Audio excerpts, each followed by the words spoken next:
Hi everyone, my name is Lucy and welcome to Pickling Miniatures. Today I'm carrying on with the gingerbread house. If you haven't been here before, this is going to be a gingerbread house based on Hansel and Gretel, but with a bit of a haunted twist to it. As you can see, so far I've covered the whole of the outside and hopefully it looks a little bit more like gingerbread now. It's going to obviously look more like a gingerbread house once I've got all the decorations on. I'm not doing those at the moment because this house is going to be handled a lot as I'm working on it, and I don't want to damage any of the decorations that I do on the outside. So that's going to be my last thing to do. So now I'm going to turn to the inside. So this is how the inside of the house is looking at the moment. I've made some walls. I just made this out of 5mm foam board. I've also done some templates for all of the floors for each room. I'm going to do templates for the walls and the ceilings as well. So that's as far as I've got for the inside at the moment. So today's video I'm going to be starting on the kitchen. So the kitchen's colours are going to be black and orange, and I'm going to start in today's video with the floor, the walls and the ceiling. So let's get into it. So I'm going to start with the floor.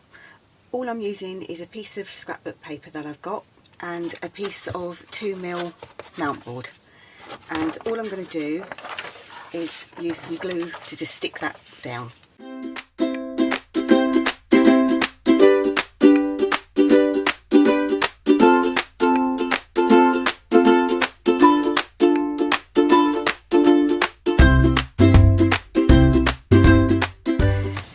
So this is all now stuck down. The next part is to make it look like it's kitchen tiles. So to do this, I decided that I would make each tile out of 4 of these little squares. So I've got my ruler and I've got a little ball stylus pen, which I use for scoring. So now all I need to do is divide that up into tiles. So I'm going to start with the corner here where I've got 4 squares there, so that's going to be my first sort of tile. So I'm going to do a score line here, go 2 squares along for my next one, score down a few times, 2 squares along for the next one. So yeah, I'm just going to carry on going all the way down this way. I will then turn it around and score on the opposite direction.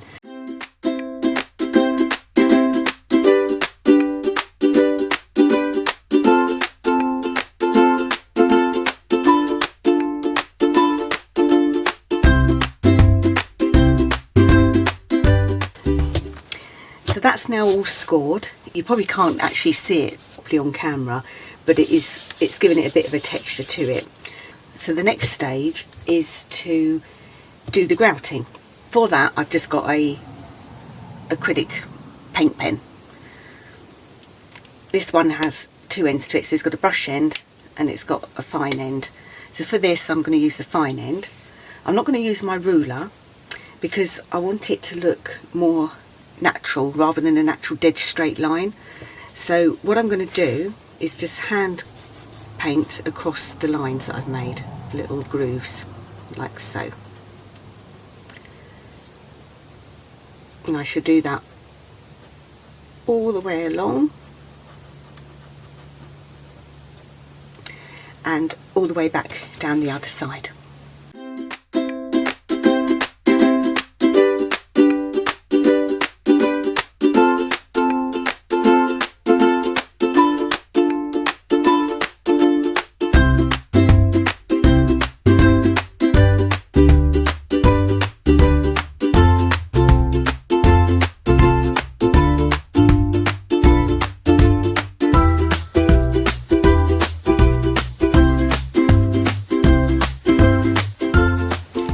That's now all grouted. I did go a bit wonky in places, but I'm not worried about that. The next part is to make this look a bit older and a bit grubby. So for that I've got some artist chalks that I'm going to use. One of them's a bit of an orangey colour because I want to make this look a little bit more orange. and the other ones are brown just to make it look a bit grubby. So for this I'm just going to use a paintbrush, and all I do is just dip it in, put a little bit of chalk on the end and just smoosh it in, if that's a word. Just onto the edges and places where I think it would be a bit dirty, so around the edges and just in random places really. So I'm going to come back and do some more of this colouring and ageing once I've got the furniture in, because then I will know more where sort of footfall is, and I'll be able to sort of grubby it up around the bottoms of the cupboards and under the table, things like that. So I will come back and do a bit more of that, but that's what I would like it to look like for now. The next part is obviously to cut it out. So I've got my template, and then all I'm going to do is take my pencil and draw around the template. So that's drawn round, and now I need to cut it out. But that's all I'm going to do for now. Once I've got the furniture in, like I say, I'm going to do a bit more shading and bits onto it, and then I will seal it with a matte sealer just to protect it. So that is our floor done. And now onto the walls.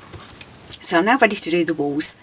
For this I want it to be black and orange, and I want it to look like it's just been a painted wall but very old, so the paint is all flaking off. To get that effect I'm going to be using some liquid latex, which is this. I got this from Amazon, I think it was about £10, so it's not overly expensive to use, and it does go a long way. So the first thing I need to do is I've got black card. Again, I've made sure that this is the right size for my walls.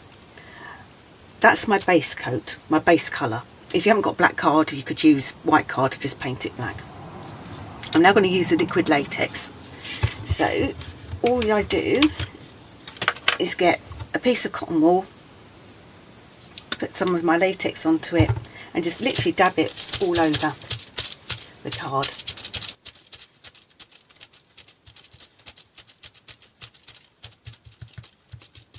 Right, so that's now all done and dried. It has got a slight texture to it, which you can probably just about see. I'm now going to put my top coat on. I'm going to be doing 2 coats of this.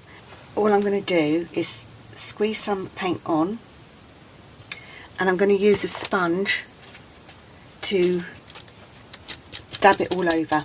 The reason for that is I don't want any brush strokes showing, because I want it to look like it's been painted on with a roller rather than a paintbrush, which is what you would have in a normal, life-size house, roller paint. So I don't want to have any brush marks.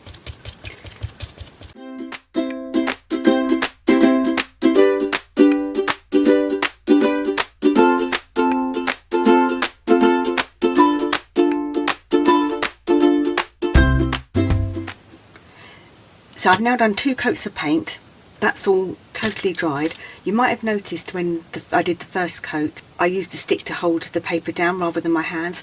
The reason for that is because the latex does stay a little bit sticky, and I would have lifted it off with my fingers, so hold it down with the stick.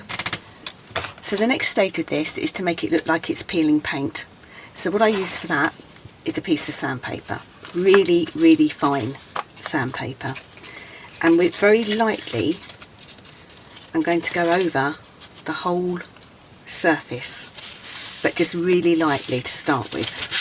And all you do is just go in a circular motion. Sorry for the noise, but it's not the least noisiest thing to do. But all you do is go over it in a circular motion, and it will slowly wipe away the paint and parts of the latex, revealing the black underneath.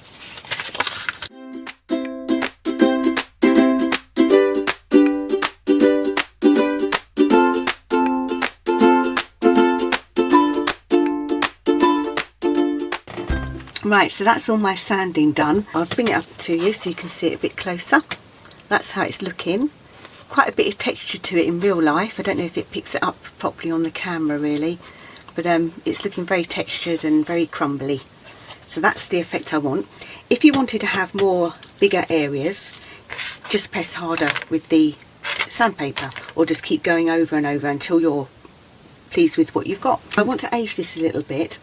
not overly. So all I've got is a wash of burnt umber paint, and I've just got my brush, just dipping it in, and I'm literally just going to tap the end of my brush to make splashes, make little dots. So you'll see, well, hopefully you'll be able to pick it up on camera, but I'm just literally going all over it, random sizes of little dots. And all this will do is it will age it a little bit, but it also just gives it a bit more depth, so it just makes it look like it's a bit grubby and there's maybe had more than one layer of paint that's chipped off, and just, yeah, it just ages it a bit. So I'll do that, not too much, that's about enough, and I'll let that dry and I will come back. That's all now dried. I'll lift it up to the camera again so you can just sort of see the little splashy marks sort of here. Hopefully you can pick that up. Now all I've got to do is repeat this 3 more times because I've got 4 walls to do. All 4 walls are now done. Took a while, but they've got there. So I'm going to put one of these aside because it's going to be for the front of the house, so I don't actually need it at the moment, so that will be later on. So that's going to go to one side. The other 3 I'm going to use my templates that I've got for my walls and cut them out. So that's my walls all cut out and ready to be stuck down into the house. This is how the kitchen is now looking. Now I've got all the wallpaper and flooring and everything in. I'll zoom in a little bit so you can see. So that's our flooring and the walls. Like I say, this is all going to be aged a bit more once I've got all the furniture in. And there are a few gaps at the top. Again, they will be filled in as I go along. Once I fix everything in, it should be looking pretty good. There's the doorway. Now, the doors, I don't know if I've mentioned this before, but the doors aren't actually to scale. Because this house wasn't built to scale, and if I did do the doors the right size, they would be much bigger than the actual walls. So yeah, I've had to do them a bit smaller. As you can see, I've put a wooden frame around this one, and I've used the distressing sort of technique using the liquid latex, but instead of using sandpaper, this time I used some masking tape. So just sort of lay the liquid latex down the same and use masking tape to pull away the paint. I didn't video it. I will be showing it again in another video because I'll be doing this technique on all of the door frames, so that will be coming up. And this is the ceiling. I didn't actually film the ceiling purely because I did exactly the same as I did to the walls, except I used black card with black paint, exactly the same technique, and that's why I didn't film it, because you've already seen it on the walls. So yeah, that's what that's looking like. Obviously once I've got lighting and everything in here, it will look a bit different, and like I say, with furniture it will look different again. So yeah, that's where we are at the moment. The next video I shall be starting on the furniture in here. I'm going to probably start with the sink, which is going to go along this wall. So we'll get on with doing that next time. So if you like this video, give it a thumbs up. If you've got any comments, put them down below. And if you want to carry on with my gingerbread journey, then hit the subscribe button. Thank you so much for watching. I hope you have a marvellous miniature day, and I will see you in the next one. Bye for now.